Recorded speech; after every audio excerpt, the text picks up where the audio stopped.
Hello and welcome to the Final Cut Half Cut with me, Jason Winter.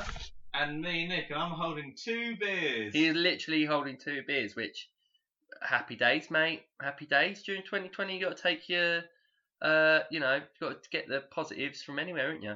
No, and if that involves ascending slowly into alcoholism like my father and my father's father. And your father's father. If only you could remember back that long, but you've been drunk. Rest in peace. Yeah. No, no, fuck it, mate. Don't worry about that. Like, you can. I think most people during 2020 have resorted to drinking more than they used to. Like, let's be real. There's not a lot else to do, is there? Yeah, I used to be like a pretty healthy person. No, you weren't. No, I can tell. I knew Nick before lockdown, before the new normal.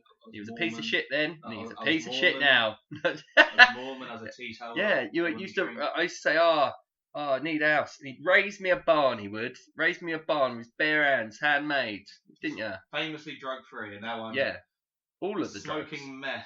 meth. For fun. There's method in his madness, folks. That's just meth, pure crystal meth. Yeah. Anyway, so today's topic. Also, bearing in mind, one of those beers that Nick is drinking is a Foster's from the previous podcast we did, and often Nick might claim that he can have a booze up, but if you leave a beer in my house, regardless of who purchased it during the podcast paraphernalia, I will probably drink it. It's been 2 weeks, folks, 2 weeks, and I fucking saved that Foster's for this guy right here. That's how much. That's the love I have in my heart for him. That I didn't. There were times were tough. You know, there were days where I couldn't get to Aldi to get my budget bevs, and I still drank. I still didn't drink it. So I hope you appreciate that, Nick. What are you thinking of the budget bev you're looking at there? I quite like it. How do you pronounce it? Is it Brassiere? Let's find out. Nah, I say Brasserie. I kind of like it. Brasserie imported premium lager. It's 4%. It's 250 millilitres, and you can buy 12 of them for £3.68. I'm telling you, 12 of these bad boys for under £4. So good-ish. You spend just over a tenner, and you've got yourself 36 bottles of beer. Anyway, that value can't be challenged in the world of film. However, what can be like the value for money element is the aesthetic and style we seemingly still take from today's theme, the appeal of the 80s. So a lot of films, TV, it seems even music with the synth pop kind of thing at the moment. A lot of films were made in the 80s. No, a lot of film, a lot of stuff is getting made that has an 80s look, as well as most of the intellectual property we're looking at in terms of film and TV being the 80s stuff is being dug out and hoard out to the fucking nines, mate. Agree or disagree? Go! Strongly agree. Oh, thank you. Good. Otherwise, we wouldn't agree to do this subject today. Yeah. But I mean, there's a lot of things out there making a lot of money. It's just 20 minutes of us yelling at each other. Fuck you!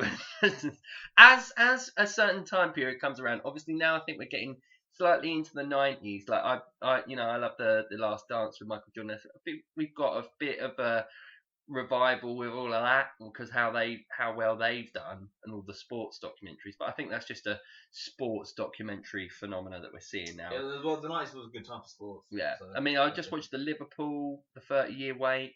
I see there's a Tottenham one on Amazon. There's a Manchester the Tottenham City one. The City one, Tottenham one, for like last few years. Because Man City have no history in there. Gareth Bale coming back today. Terrible transfer. Yeah. Why buy him? I saw a meme. I'm not a big football fan, but I saw a meme that said Tottenham Hotspur have spent 7 years replacing Gareth Bale with Gareth Bale. I'm just saying, if you wanted a 30-plus-year-old winger who relies on pace, just get Nathan Dyes at Swansea and get for 100k. You hear that, the owners and managers of Swansea, you motherfuckers. Anyway. Yeah. Oh, Tottenham, sorry. Buy him from Swansea. Anyway, this isn't a football podcast, right? The point is, nostalgia. Not if I have any shot saying that. If I was going to say it, this is a football podcast. Yeah. All right, don't say that, please. We've got to get the hashtags right. We ain't even done that, Nick. So yeah, nostalgia, regardless of its genre, of its theme, is a massive, massive thing. I think nostalgia is even driven our politics, driven most of the stuff that's going on in the world in a post-capitalist society.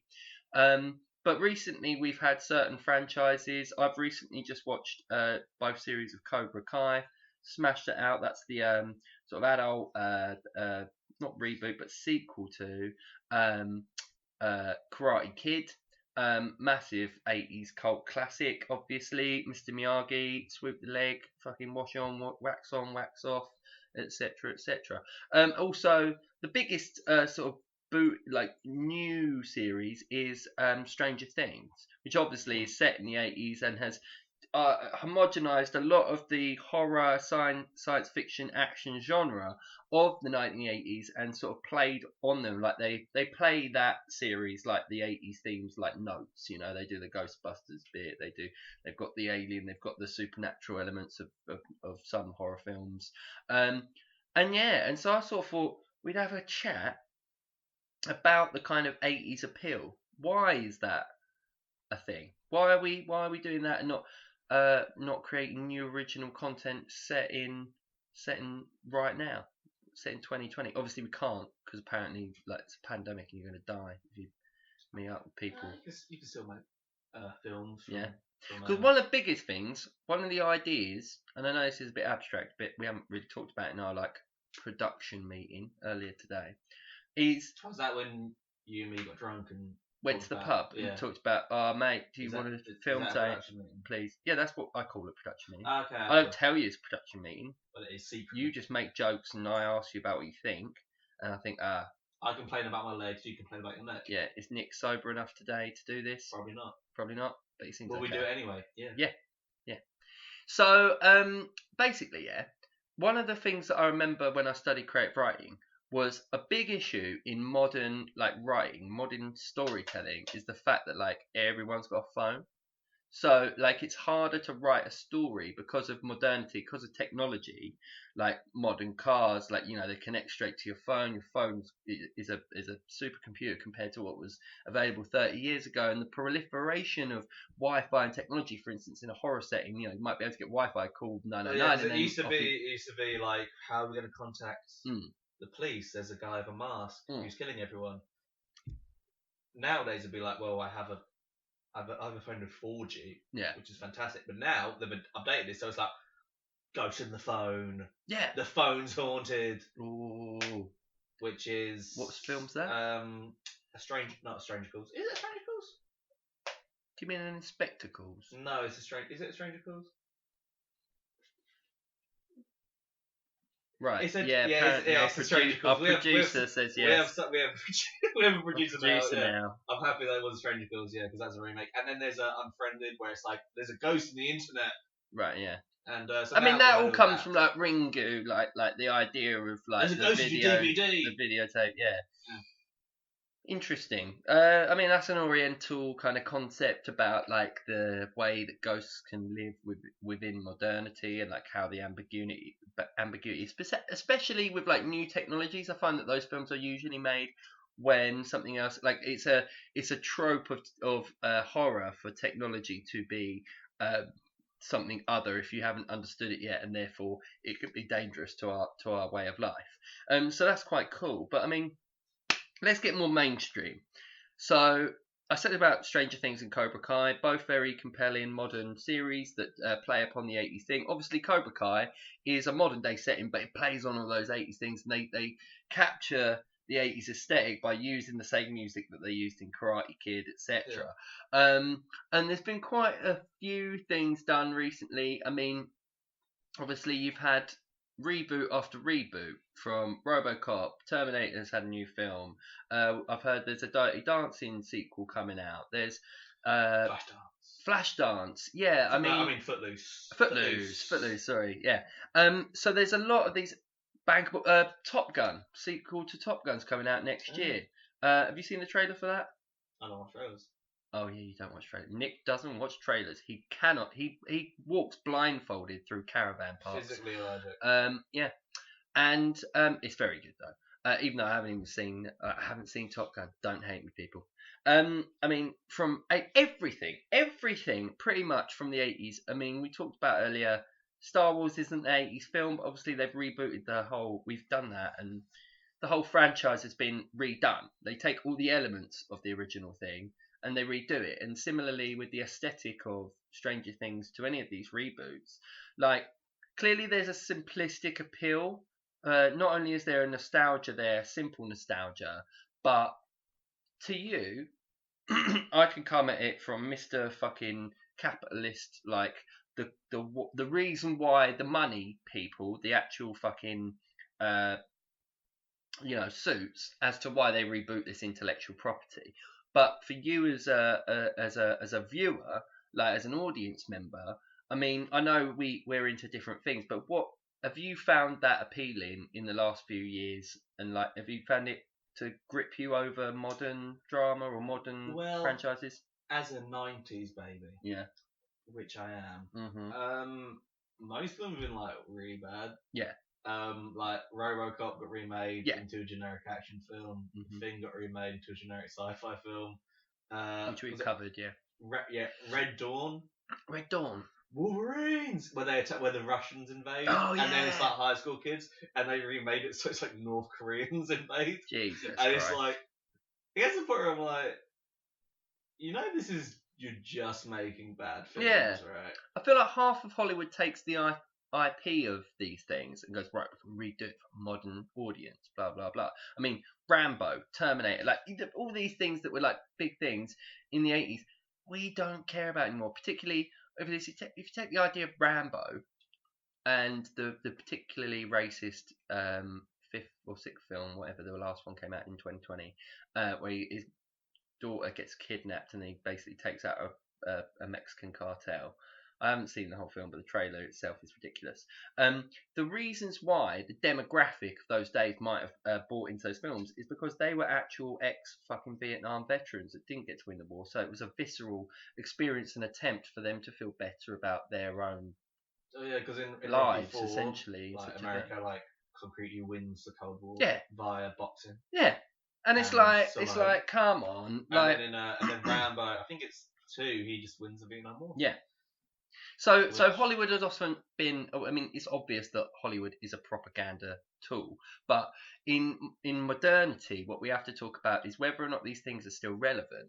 And it's weird that most of it's still relevant, but yet other stuff that they try to redo, like or if they can try to continue in the same vein, like Rambo or Rocky, it just doesn't work. Like, you've got the has-been element, but the aesthetic of the 16 Candles, that kind of John Hughes aesthetic has been reused in Cobra Kai, in Stranger Things, in for instance that X-Men First Class, was it, or X-Men Apocalypse? I can't remember which one it was. That was First Class was the first one. Yeah.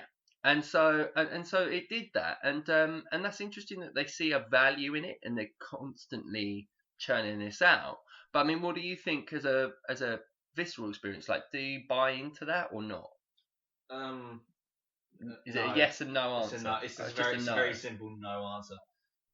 Well, because is that because of the franchises that have picked to do that? Like, did Stranger Things not really get you? Because you're a big horror fan. Like, so yes. If they redid Nightmare on Elm Street in the 1980s as a retro, as a modern, what do they call it? What's Downton Abbey called? It's called a modern period drama. Yeah, modern period drama. So Stranger Things is technically like a modern period drama in the sense that we're taking from an era of time, but it wasn't that long ago. Yeah. Well, I want to say that it's just they're not remaking the things I want them to remake. Because for me, like you. No, okay, but if I said Nightmare on Elm Street in the 80s, done to the nines. Nah, I don't want that done. I don't want like not a reboot, but a revisit. No, I wouldn't want a remake. I don't want a remake. Right. For me, that film and that entire series, it's not perfect. Obviously, it's flaws in film, but I love that film. I don't want to see it remade. I want to see films that weren't necessarily that good. I want to watch. I want a remake of Monster Squad. Okay. I want a Class of Nukem High remake. Because those films weren't really that good. But I don't know what that is, people. Trauma. A lot of Trauma films. What does that mean? Trauma. Toxic Avenger. Oh, right. Oh, God. I right. want them okay. films remade because like they're not necessarily that good, but I kind of love them. But the themes and the concepts there, they had good ideas. Yeah, they had good ideas, but it's like a lot of the time where it's like we ain't got the budget, so like you can visibly see just a guy doing a puppet. Yeah. But I mean, that's something that interestingly, like I was discussing earlier about things like Dark Crystal. I mean, Jim Henson's Dark Crystal is an 80s film. I mean, it was. I feel like the 80s had this ability to try things, to experiment in ways. There's such an explosive, different amounts of genres of music, but also the commercial availability of those genres and the development of those artists, be it musicians, filmmakers, etc. Like you would never have the dark. If Jim Henson was alive today and he was in his early 20s and he had this vision, he would never be able to create the Muppets and create Sesame Street and create Dark Crystal and create all these things. And then you take that legacy, and even if you watch the documentary about the making of the Dark Crystal, like what they've done in that particular franchise is take the interesting elements and the passion of production and development of that franchise and apply it with modern technology. What's very interesting about the 80s particularly was innovation, whether it be in design of music, in the technology that was developing in order to produce music, produce CGI, is that those things were very innovative in that moment, and then now we're going back to certain things for the intellectual property and going, yeah, Dark Crystal, we can make it even better. Like it's very interesting, particularly with that, with the puppetry, and then the mouths and the tongues of the mouth are what they CGI. So they've got and they shade the eyes and stuff. So they're adding tiny elements of CGI to improve the sort of cognition of these creatures as they're using, as the puppets are doing. So you've got the traditional like physical work on, and then on top of that they've appropriated the right technology in the right way. But many of these franchises, like at the other end of the spectrum, like Rambo, we're just gonna get you immigrants, like fucking hell, like stop having Sylvester Stallone, like stop doing this, like please, like just walk away from it, like. But that's why I'm intrigued by it, is that certain things that I've seen have been very good. Certain things you should just let it die and just not do, please. But it makes money. It makes money. Well, for me, as someone who like with the Dark Crystal, that isn't a remake. That is a continuation of the story. Yes. Yeah. And like with Rambo, because I like the I think it's like 2012 or something. Yeah, that one, Rambo, whatever that one. I think it was just called Rambo. I think it was just called Rambo. John Rambo or something. Yeah. I like them because like they kind of continue the story, but when they remake a Nightmare on Elm Street or Friday the 13th for Halloween, even though I do like the latest Halloween remake, they kind of restart like the new Ghostbusters film. Yeah. They start it where like it's like the first film. Yeah. Like they go like, okay, so it's not a sequel, it's a remake, complete remake. So we've got the feminist 80s reboots, which we have like. I think they should have done it the way you're talking about, which is continue the story but add those female characters into it. Yeah, but then like because if you just eliminate, because I love Friday the 13th, and the main reason I didn't like the Friday the 13th remake is because they just kind of restarted it. But I want him to have been in space. Yeah. I want him to have gone to hell. Yeah. And I haven't seen the one in hell. Well, he's not in hell. It's Jason Goes to Hell, and that's actually a really good film. I fucking love that film. Okay. But yeah, it's like if they continue the storyline, I'm cool with it. I appreciate that. But when they go like it's a new reboot, those 20 years of films didn't happen. Yeah, that like, feels it's a cheap films there. It's a cheap get out because they haven't bothered to write those things into it. And I think, for instance, the Cobra Kai 2 series that I just watched is a great way of segueing from a reboot and a remake, because they're doing both at the same time. They play on all the old tropes, but they play on. I think it's better to do. I'll give you a simple version. The bit in Terminator Dark Fate. So Arnie's Terminator character there. They all go outside to get in the car and they've got to leave, and it just dun dun dun dun dun dun dun dun dun dun, and he looks down. There's the sunglasses, and he picks them up and he nearly puts them on. He looks in the mirror and he goes, nah.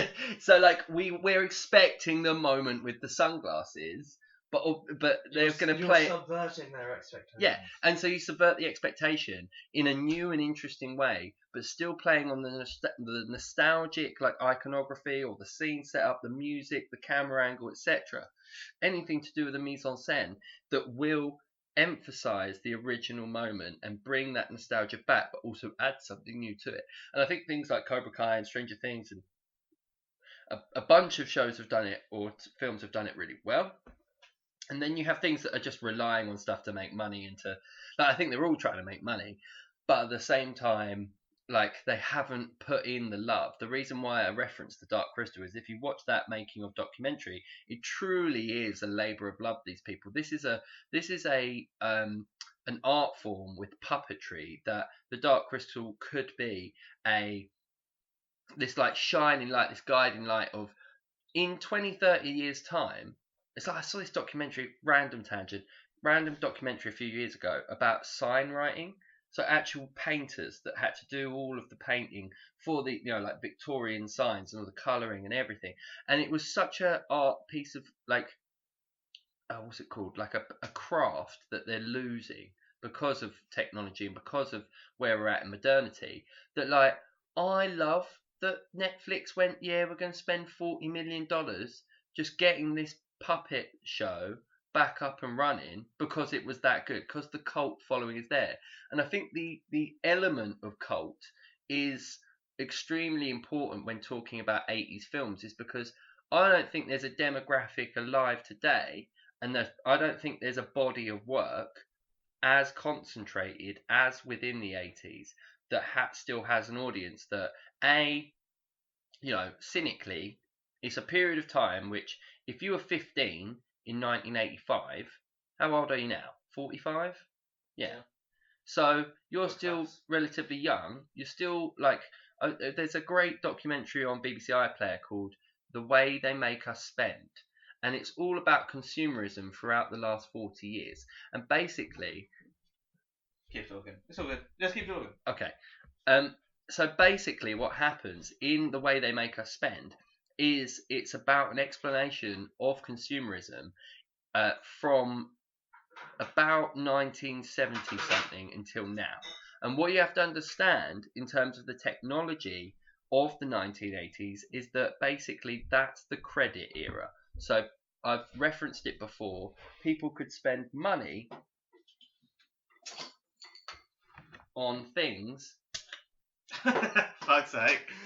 They could get extra money, well, the working classes could get extra money for things that they basically didn't need. Yes, all these appliances. We get to the appliance era in the 1980s, and that's quite interesting to sort of look at that and go, okay, that was the first demographic that were allowed these things, that became true consumers. And then we start to get into the whole superhero thing, the whole superhero franchise, and how they've made us, 1989's Batman, I dare say there is a audience that saw that for the first time in the 1980s, and then are now are still massive Batman fans. I know that that's obviously, if you want to talk about Batman, like, you've got your Alan Moore, you've got your Frank Miller. You've got our last episode of this podcast. Yes. If you want to talk about Batman. Of course. And so in terms of demographic and the economics behind why the 1980s nostalgia aesthetic, the franchises, whatever, is the most done thing at the moment, I would say in 2020, we're 30 years on from the 80s, is what fashion continuously keeps turning around. Yeah, so that's the reason why I think, like, in terms of a capitalist world, like, of course that's going to be what they're going to mine, because they're not really making, like, regardless of time, in the last 10, 15 years, they don't make a lot of new shit. We're all mining, whether it be comic book IP or other IP, and most of the new and interesting films were made in the 80s. The ones that were given enough budget to be... I'm not saying, like, if you read Easy Rider's Raging Bulls, the Steven Spielbergs, the Ridley Scotts, those directors of that era in the 70s that came through, that then got to make massive mainstream films, actually had their mainstream success in the 1980s. Obviously, Steven Spielberg made his name in the 1970s with making, like, basically they were interesting film. I mean, he made what is it? Close Encounters, and that was great. He was actually at the Challenger launch. I've been watching this documentary on the Challenger, the failed. Have you seen that? I don't watch. It's the one where they. Pardon? I don't watch documentary. Okay. Unless they're about an animal that's killing people, right? Like blackfish. Right. Oh yeah, that's good. I've seen that one. I like that one. Yeah, I like that one. And so, but in general, they had their commercial success in the 80s. So the 80s was the commercial platform for like individual directors. Obviously, George Lucas making Star Wars, late 70s. Then we have Steven Spielberg making E.T., the highest grossing film of the 1980s. And now we're looking at things that basically copy it. Yeah. Or we copy it directly via the Star Wars reboot. RoboCop. Yeah, all of it. But beyond that demographic, I mean, do you think, as a film fan, the aesthetic of the 80s, all of that shit, if you're talking that, the grain of the film, etc., that I like the music of the 80s. We've disagreed on that previously, but do you agree with me? Like, do you agree that it should be in this time the most popular way of sort of capitalizing on something? Because that's how I feel like it's. No. Obviously, I think we should make new things. Yeah. Adapt or die. Yeah. But again, like, why? SAS. Yeah. There's Nick's advert for you out there, folks. If you need to join the SAS, contact the SAS. Nick has nothing to do with the SAS. SAS.com/Nick Wolfram. Final cut for 30% off your SAS your training. Killing training, yeah. If you kill 100 people, we will not sue you. Up to 30% is free. Yeah. Love it. 100th kill and you get a 10% discount off our merchandise store. It's called Rambo the Final Cut, 30% off. Yeah. Right. Hang on, we've gone on a tangent. Yeah. We had loads of good stuff to talk about earlier.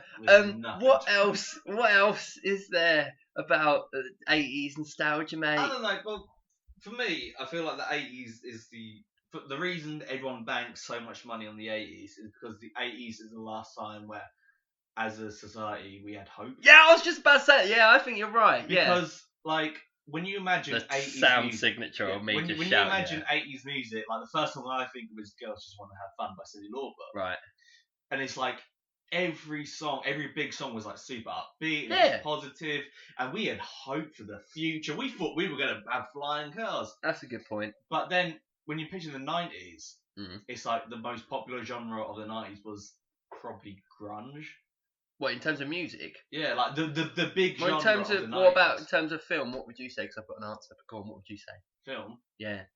What did we have foreboding in the 90s that then happened in the early 2000s? War. In what way? Global war. No, but like what sort of films? War films. Disaster movies. Okay, disaster movies. Independence Day, Tornado, like all that shit. So that foreboded the terrorist stuff of 9/11 and all of that in 2001. But in the 80s, you're completely right. They were sending you cotton candy. It was happy days. All right, there were certain films, that pushed the boundary. But I think in the most part, it was the golden era of the Hollywood machine. Like in terms of they had a time. If the Hollywood industry was like it was then today, then we wouldn't be relying on the IP and the old shit. You say, I think you wouldn't. The Goonies got made. You wouldn't make a film like the Goonies now, based on where's it coming from, mate? Do you know what I mean? And even the context. Yeah, we're in a generation that's like no hope. Yeah, we're in a generation of everything's been done. It's a bit like the idea, the concept of the guitar riff. Is when I was a teenager, someone explained to me. He was like, so there's this thing in music. It's called something. You can look it up. I don't fucking care. Go and look it up yourselves if you're listening to me right now on the internet and you go, he doesn't know what he's talking about. Great, you do. Well, you can go and find it out. But fuck you, right? So there's the thing. You need to stop attacking our one guy who listens to this because he's literally our only person. Only me, yeah. And he's sitting there going, it's called the thingy thing, guitar riff thing. And he's one guy, and he's been thick and thin, mainly thin. You know him through Reddit, and you've got questionable ties to him, and he sends you questionable links. Yeah, motherfuckers. Anyway, stop with the incel jokes. No, it's fine. And so, like, I think basically, if we had the industry it was now, then we would be making new films. We wouldn't rely on those things, or the going back through, like, in a late capitalist sense, like sort of eating up everything we've already gone through. And that's what it feels like when you look at the industry as a whole. But actually, some of the things that they're doing, and I see why those are potent. Like, certain things in certain genres lend to the simplicity and to the construction of those genres. So I'll give you an example. The rom-com, okay? The rom-com is one of the most formulaic. I remember in creative writing, I had a rom-com, what do you call it? Class. Yeah, like I was doing it for a thing.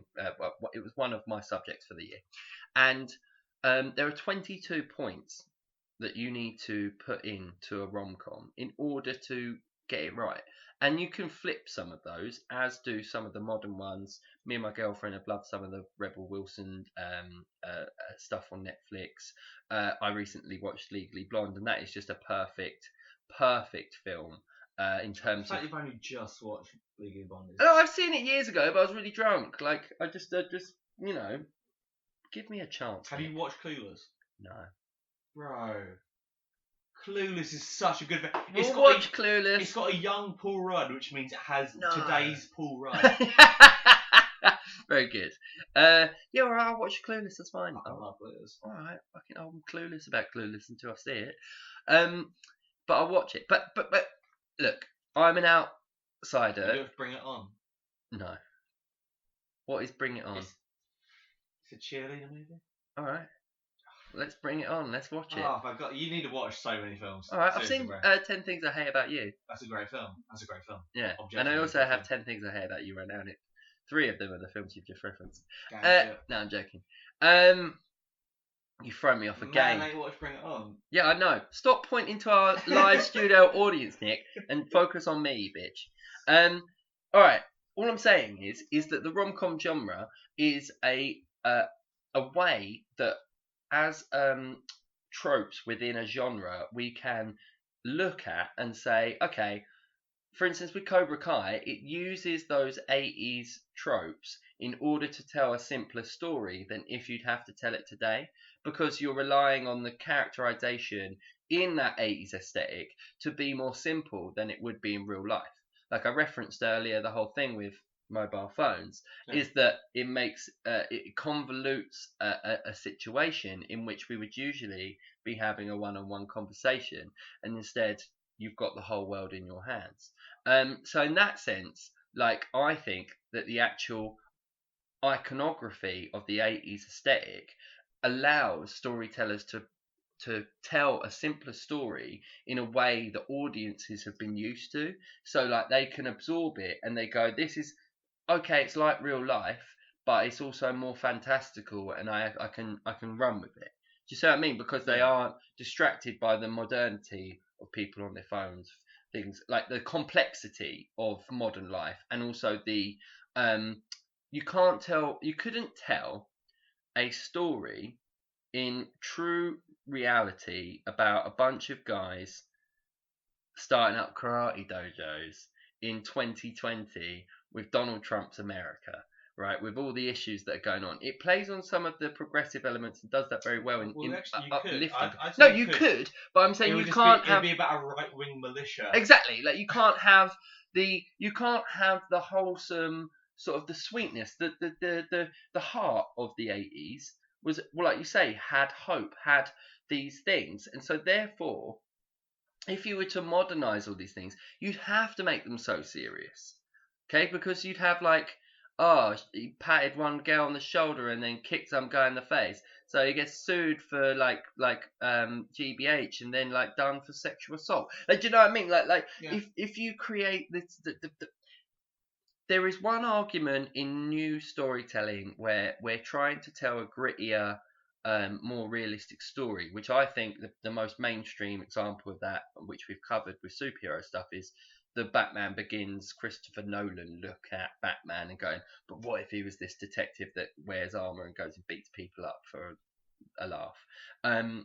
And that started the whole gritty thing, blue lens, base everything like this emotional anchor to it. Whereas some of the 80s stuff allows you to live any life vicariously through a karate dojo. Exactly, through Mr. Miyagi. Yeah, he doesn't sort of wax on, wax off. But apart from Cobra Kai, which clearly I'm obsessed with, good 80s aesthetics, not reboots, but modern stuff. I mentioned that X-Men film, but the X-Men film was shit. Stranger Things and Cobra Kai. Did you? Yeah, First Class is a well good film. I think it's the sequels I'm getting annoyed about. Yeah, the sequels aren't great. Sequels with Apocalypse, he was shit. Yeah, the Apocalypse is bad. Days of Future Past is okay. Yeah. First Class is good. Yeah. I like First Class. Alright. Because that gave that. I just wanted to watch an entire film of Michael Fassbender just hunting Nazis, which would have been a fucking great film. Yeah. It just Magneto hunting Nazis. I could watch that for maybe. Yeah, but that's 20 what they should have done. But they didn't because they're cowards. So is that First Class? That's First Class. First Class starts off basically like after 10 minutes, it's like Magneto just hunting Nazis, and I'm like, I could watch it. Yeah, alright, I'm down with that. Yeah, I'm down with that. That'd be amazing. I could watch that. Maybe we'll watch that. I'm trying to think. I mean, basically, I've covered the economic reason. If you're talking about 80s aesthetic currently, musically, there's quite a lot going on because Bruno Mars has entire. He's just Michael Jackson beta cuck. Is going very 80s in the new album. They've all got that arpeggiated synth sound that sounds like it's from Tron. Tron, actually, I've never seen the original. Don't hate me, people. I'm sorry if you're listening to this. It's not a good film. No, but have you seen Tron Legacy? Mm-hmm. I fucking really like that film. That's the last film I saw in cinema as a teenager. Don't leave it there. Don't leave the empty fucking dead space in the air. I thought you were going to say it's the last one I've seen. No, the last film I saw as a teen. When I was 19, like... I saw that film, and it was 2 weeks before my birthday. It's I went to saw for my 20th birthday, but I got to see it as a teenager. It sounded like you were going to end that. That's the last film I've seen in cinema. It's the last film. It's the last film you're going to see before I kill you. After this podcast, no, I'm not. Or I kill myself. You better fucking watch out. Yeah, if you were in Nightmare on Elm Street, you go fuck it, in your own dreams. They'd be like, I'm gonna Freddy or whoever would be trying to stab you up. Freddy. Thank you. I'm not a horror fan, right? And he'd be like, trying to stab you and messing with you and telling you all this shit, and you go, fuck you, old man, give me one of those fucking knives, and you just slit your throat, and you go, no, I want to do it, and he get really annoyed, and that would be good. Where it's just be really annoyed with himself. You make Freddy concerned. Yeah. And help. He's like, I didn't know I was gonna. Oh, this is so sad. Yeah. Your face looks like my balls. Oh, I didn't know he wanted this. He does look like a scrotum though. Yeah, because he's a burn victim. Yeah, I know. Yeah. Yeah, because he molested all those children. Yeah, because I burnt my balls. Man. Apparently, thanks to the. Yeah, hang on. So can we just cover that? Why? What's the minor detail about Freddy being a pedo? So very late into the franchise. So in the original, it's implied that Freddy may or may not have. It's Freddy Krueger, not Freddie Mercury. Krueger, yeah. Freddie Mercury is the lead singer of Queen. Yes. Which which the band. Yes. Who did We Are the Champions? Yes. There's a film about them recently. Yes. It's called We Are the Champions. Oh yeah. One visionary. I don't think it is. Yeah. No. So Freddy Krueger he was a gardener or general guy. Groundskeeper Willie. He was a groundskeeper. Yeah. And he kept them grounds. He may or may not have molested a bunch of children. So and then he put them in the fire, and his thing. No. Come on, just tell me the he may or may not story. have molested children, and the parents went vigilante mob on him. And for a few films, you're not entirely sure whether he did. It might have just been like, you killed me, and I shouldn't have been killed, and now I'm here to haunt you because you killed an innocent man. Right. And that's like, maybe he didn't do it. Maybe this is vengeance. It's kind of going. So when do they go? He was a pedo. The remake. It is the remake from the 2010s where they said, guess what? He did molest all those children, and we shouldn't feel bad about. But it's kind of like very pro mob justice. It's kind of a weird film. Right. I think it would have been good if they made it so like he was innocent and be like, oh fuck, they shouldn't have killed him. What, he'd lived in hell like as a punishment for something he'd never done. Like, if in the and remake, he keeps murdering the people over and over again as like some sort of torment for his own crime. Well, his own illegitimate crime. I mean, we could rewrite it. We could rewrite it. I'm talking. But if the remake had been like, guess what, we killed an innocent man. Yeah. That would have been really good. It was really weird, yeah. I'm like kind of siding with the killer. Yeah. That would have been really good. But unfortunately, I think it was like 80% of the film would be like, he didn't do it. And then like the last bit, it's like, guess what? We should have killed him. Mob justice is right. Which kind of killed your entire thing. It would have been really good to be like, guess what? You were wrong. They did the whole kind of like the overkill of the ethics and stuff. Yeah, it would have been really good if they made it so he was actually innocent and they just killed an innocent man. I'm with you. Right. What do you reckon, Nick? I was guessing this earlier. The highest grossing film. Is it E.T.? The first one is E.T., E.T., but I'm trying to get you to guess the other one. How do you grossing films of the Okay, I'm in the 80s. Don't Google it. I'm not. I'm in the 80s. Googling I'm it. in the 80s. There's 16 Candles. Hang on. Right. Is it Transformers? The first film starring Megan Fox. And in the 80s? Yeah, is that it? No. Okay. Because that's Michael Bay film from like 2002. That's my first guess. Okay, so is it 16 Candles? No. Okay, is it Encino Man? So we got to hang on. Oh, he's taking the piss. I don't know this film. It's probably a film I've probably heard of, but I don't remember it. Look, I will tell you all of the second, third, fourth, fifth, sixth, seventh, eighth film. Is it 8 film in a franchise? No, I'm just saying there are 8 films after E.T. that are the second to 8th highest grossing films of the 1980s. And you know every single one of them. I mean, I guarantee I do, but it doesn't mean I like it doesn't make this bit funnier for you to try to make it as obscure and as awkward as you possibly can. Okay, do you know what you do? Go from 10 to 9. Yeah. And then I'll see if I can get it. Because I need to know what. Can I just go from 8 to 2? Fine, go from 8 to 2. So you want to go backwards? Yeah. Because then I need to get to 2. Right. And I'm trying to find out what films were more popular than that, but not as E.T. So you want me to tell you number 8? Yeah, in the 80s, and the other films are bigger, more money. Yeah. So I'm gonna need what's bigger. So number 8, 1985's Back to the Future with $210 million. What the? What's bigger than Back to the Future? Fuck. That's quite a few things. Okay, so Indiana Jones is in there, I'm assuming. Yes. Is it Star Wars? Star Wars is in there. Star Wars is in. What's the number of Star Wars? Well, that's what you've got to guess. Is it 2?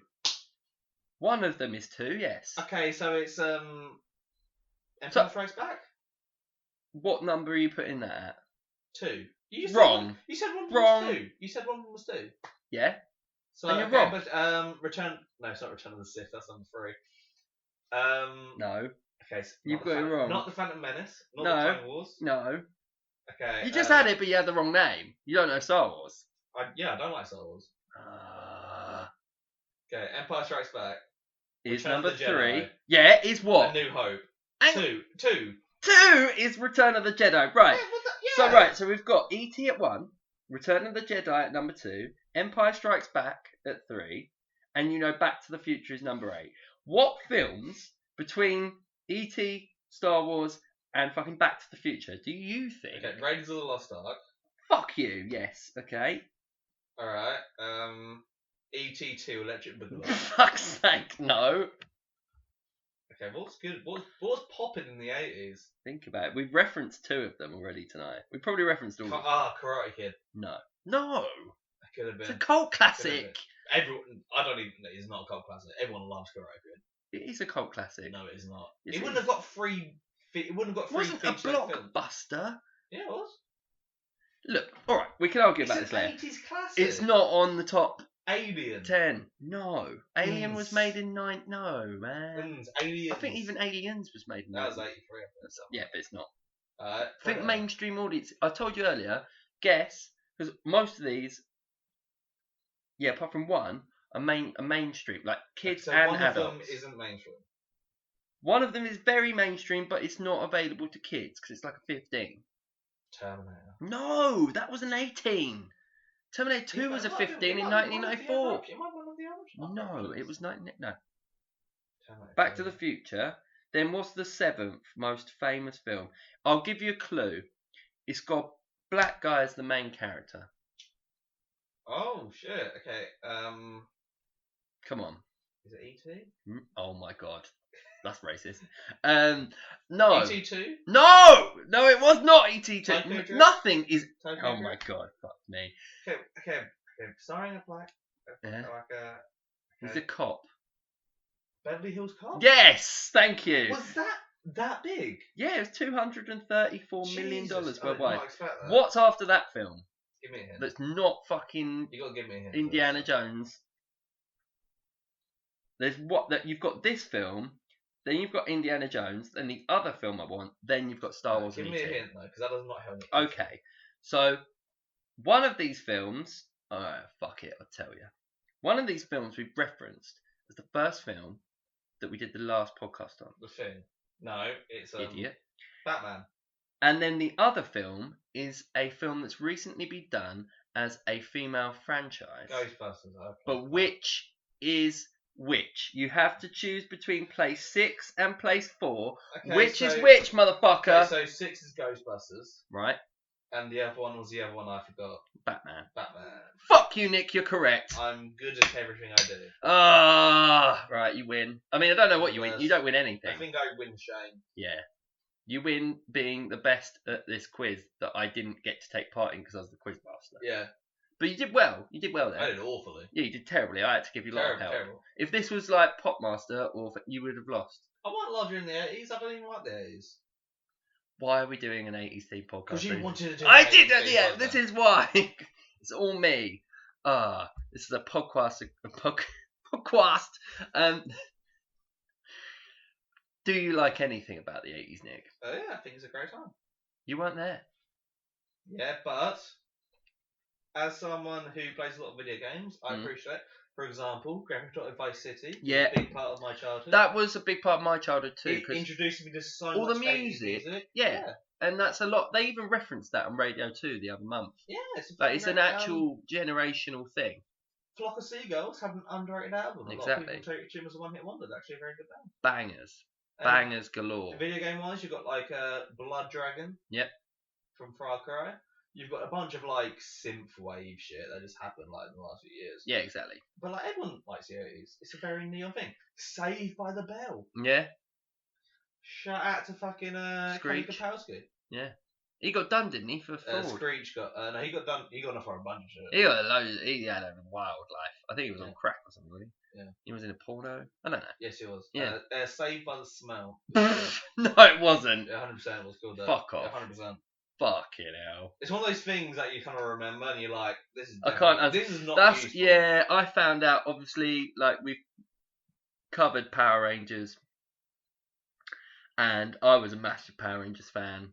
And it destroyed me. I was about 18, 19 years old. When you found out they weren't the ones fighting. Shut up. They were. No, but I found out that Jason, obviously I'm Jason, the Red Ranger, before Tommy came along, was the main geese, the leader of the Power Rangers, became a gay porn star in the 90s. On roids and loads of drugs and ruined his life. I thought he was huge. That's good for him. Yeah. As long as they're huge, a hench. He was my childhood hero. Yeah, and he was hench. Gay porn star. And he was huge. No, he was but on roids. He had my name. Yeah, but he was also on roids. I identified as him. Yeah, so he identified as a huge dude. Gay porn star. He was, yeah, that's the most manly thing a guy can do. The biggest dicks. Like as if like it's like, you know, like Dickatron from the planet. I don't know what. Like Rita Repulsa went. What's a transformer? Because Dickatron sounds like a transformer that will transform into a giant vibrator. Yeah. Like jet powered vibrator just fire into your missus. No, it's just a transformer with a giant dick. Okay. We can roll with that. Dickatron. It's Megatron with a giant dick. I mean, By the way, gotta say, rewatch the original Terminator because it's on Netflix. And when the Terminator is walking towards Bill Paxton and the other punks at the start of the film, you can see his penis in the light. I wasn't talking about that one, was I? I was talking about Transform. I was talking about 2, where he goes to the bar. Yeah, you were, but I'm just saying. I'm just doing a follow up for you. Yeah, the Terminator having a penis argument isn't over. And you don't get to walk away with it without a dick. Right. No, you're wrong. No, my entire platform is that they wouldn't give him a big dick. No, you said he didn't have a dick at all. He'd be like a Barbie doll. Like a Ken doll. If he listens to that, he either had a small dick or no dick. Right. Because there's no reason for Skynet to give a Transformer a big dick. No, alright. A normal sized dick. I mean, a dick where you have probably done lots of steroids. No, but they in the sense where all of them like... Yeah. Which, if it was a normal dick... You think he's like Michelangelo's David? Because he did have a dick in him. Like, you can see it in the Terminator. You can see it swinging. There's light. There's light to the penis. I assume they'd have covered that, but... No, they didn't. They didn't. I can promise you. Blu-ray editions. I promise you. Yeah, let's get that. They show you a lot. Let's get that 4K shit up. My entire argument is I don't understand why Skynet wouldn't, because it is just a structural weakness. We've gone back to... I'm just saying, evidence suggests he has a penis, and that's all I've got. Listen, I said he either doesn't have one or a small one. Right. Because he's not trying to seduce. I think the Terminator would weaponise the penis, so he seduce the woman, okay, no, and then it would fire a laser. But he does not flirt with anyone. Yeah. So why would he need to weaponise a penis when he just shoots people? They are never put him in a situation. Even when he needs to infiltrate something, he just shoots through. Look, yeah. It would be smarter to infiltrate the police office. I mean, he does do that. He just shoots through it. He does not infiltrate it. Yeah. He kills everyone. Yeah. So he's not going to be like, now I will seduce someone. He would just kill them and take their shit. I still can't handle this. It's been months. He's got a small dick or no dick. That is the only answer. They would not give him a big dick. Even in the reboot. Even in the reboot. God damn you. Give me your clothes, your boots, a large penis. I don't know. That would work. If he stole the penis from someone else, that would work. Yeah. So another interesting idea I wanted to pose to you was, we were talking earlier about like the way that video games have redone the graphics on a bunch of stuff. I've seen the Tony Hawk's Pro Skater 1 and 2. They did it years ago with the Crash Bandicoot stuff. They've done it with loads of titles. And one of my pet peeves about, I mean, we've discussed before about RoboCop's like use of the stop motion and how that works with the aesthetic of that. But some older science fiction films, I think certain like 90s, I think it's more to do with the 90s. I think when they had that old aesthetic, fine, do it. Yeah, just let that be done. RoboCop, don't touch it. But if you're looking at something like The Abyss from the mid-90s, and they were to come along and go, I know I'm going off a trail, like this is mainly about the 80s and how they've rebooted it, but if we took some 80s and like other sort of classic science fiction films that could just be re-edited with mostly probably just the climax of the film and certain elements, to recut it with modern technology, modern CGI, like I don't know how hard it would be to if they have to reshoot any of it or whatever. But I've seen Francis Ford Coppola during lockdown saying he's recutting Godfather 3. Sylvester Stallone is currently recutting Rocky 4 for its 35, I don't know how old it is, like 30-year anniversary or something, like special edition. And so I think a lot of these filmmakers and stuff are looking at this and going, hang on, we don't need to, with modern technology we can make certain things slightly better, just a slight cut. I mean, for instance, the original Blade Runner's another 80s franchise that we haven't mentioned that has had a sequel to but plays upon that aesthetic, is that for the entire time the film was available, the film that came out in 1982 is not the film, or 1986, I can't remember what it is. It's not the film that's been available to audiences since then. It's always been it's always been Ridley Scott's director's cut. So you can't actually buy the original theatrical release cut. Star Wars. Yeah. You can't buy the original Star Wars. No. But I mean, are you up for that as an idea to improve those things, or do you think leave it as it is? You started off about video games. Yeah, but I was using that as an example to say we've re-edited. You're saying video games, so I was like, okay. No, I don't like unless it's like a director's Hang on, but would you rather take one of the things that you love, right? For instance, improving the graphics on a Friday the 13th film that you absolutely love, and improving that and recutting it in order to make it like a 4-star, 5-star film, or a film that's rebooted from that franchise. That takes from the nostalgia, but is something. Well, if you're like giving it like a HD recut, that is completely different from adding scenes and changing it. If you're just like making it in high definition, as opposed like that is different from remaking it.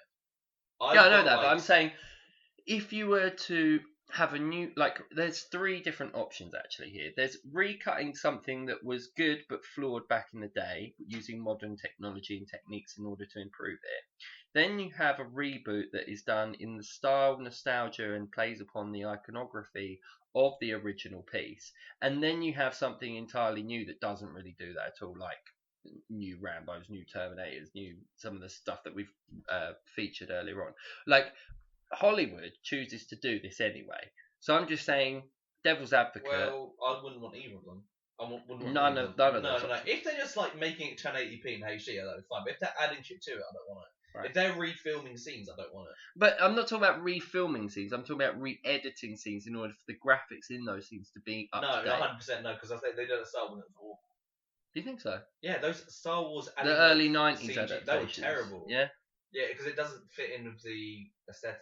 Like, it looks 80s, and if you add like modern CG, firstly, if they did add anything, it would be CG, and I hate CG in like my films. Yeah. So I wouldn't like it at all. If they did anything, I'd like it to be a reboot of the series. I wouldn't want it to be remade. I'd want a reboot. So you prefer the Cobra Kai treatment over? Like... Yeah, 100%. I like Cobra Kai. Yeah, I really liked it, and I like the way that I think hopefully we can start to develop things like that using like a modern sensibility versus the old school, and that balances it quite well because you have those kind of progressive characters that he's treating them and it's not okay, and it's not okay, but there has to be that character development there for this older character that we've known from the 80s being brought into modernity. And actually, if you're self-conscious about that in storytelling, then I think that's the most intelligent, interesting way that you can do it.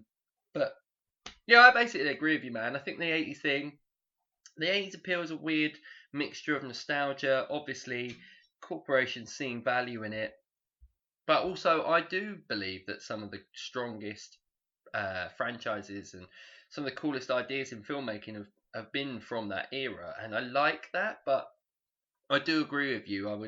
I think that Hollywood itself, I read this thing last year about Hollywood doesn't want to make any $20 million, $30 million movies. They either want it to be a $200 million movie, or they're not willing to do it at all.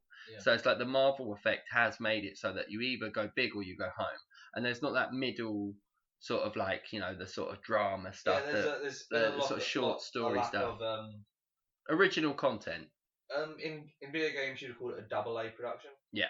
Because there's a lot of AAA films. There's a lot at the moment. There's currently a lot of AAA games. Yeah. But there's not a lot of AA, where it's kind of like your middle market.